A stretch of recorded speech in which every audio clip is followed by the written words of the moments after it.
இந்த பொண்ணு பாடி ஃபுல்லா வேக்ஸ வந்து தடவிக்கிட்டு அப்படியே வந்து பாத்தீங்கன்னா தயாரா வந்து இப்ப கடலுக்குள்ள வந்து குதிக்கிறாங்க. அது மட்டும் இல்லாம இவங்க ஒரு மிகப்பெரிய உலக சாதனையை வந்து படைக்க போறாங்க. அது மட்டும் இல்லாம 16 ஹவர்ஸ் வந்து பாத்தீங்கன்னா கண்டினியூஸா வந்து ஸ்விம் பண்ணணும். அது மட்டும் இல்லாம 34 கிலோமீட்டர்ஸ் வந்து இவங்க வந்து கவர் பண்ண போறாங்க.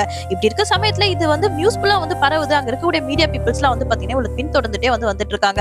இப்படியே வந்து பாத்தீங்கன்னா அவங்க ஸ்விம் பண்ணிட்டே போறாங்க. அந்த நடுவுல வந்து பாத்தீங்கன்னா ஜெல்லி ஃபிஷஸ்லாம் வருது. அவ உடம்புலாம் வந்து பாத்தீங்கன்னா எரிய ஆரம்பிக்குது. பட் இருந்தாலும் வந்து பாத்தீங்கன்னா அந்த பொண்ணு தொடர்ந்து வந்து அவ முயற்சி பண்ணிக்கிட்டே இருக்கா. இதே போல ஸ்விம் பண்ணிக்கிட்டே போக போக ஒரு கட்டத்துக்கு மேல அவளுக்கு ரொம்பவே முடியல. இருந்தாலும் வந்து பாத்தீங்கன்னா பேக் சைட டர்ன் பண்ணி கொஞ்ச நேரம் ரெஸ்ட் எடுக்கறாங்க. அகைன் வந்து பாத்தீங்கன்னா அவ வந்து ஸ்விம் பண்ண ஆரம்பிச்சிடுறா. இதே போல ஒரு கட்டத்துக்கு மேல அவளுக்கு எந்த பக்கம் போறதுனே தெரியல. அவளும் வந்து பாத்தீங்கன்னா போயிட்டே இருக்கா. 9 ஹவர்ஸ் மேல ஆயிடுது. அந்த சமயத்துல வந்து பாத்தீங்கன்னா கரையோரம் அங்க இருக்கக்கூடிய மக்கள் அவளுக்கு வழி தெரியணும்ன்றதுக்காக அங்க இருக்கக்கூடிய நெருப்பை வந்து பாத்தீங்கன்னா மூட்டி வைக்கிறாங்க. சோ இந்த கொஞ்ச நேரத்துல வந்து பாத்தீங்கன்னா அந்த வெளிச்சத்தை பார்த்தா அவளுக்கு எந்த பக்கம் போகணும்னு சொல்லிட்டு தெரிஞ்சிருது. அவளும் வந்து பாத்தீங்கன்னா ஆர்வமா வரா. கடைசியா 16 ஹவர்ஸ் வந்து பாத்தீங்கன்னா ஸ்விம் பண்ணி 34 கிலோமீட்டர்ஸ் அந்த பொண்ணு சக்சஸ்ஃபுல்லா வந்து வேர்ல்ட் ரெக்கார்ட முடிக்கிறா.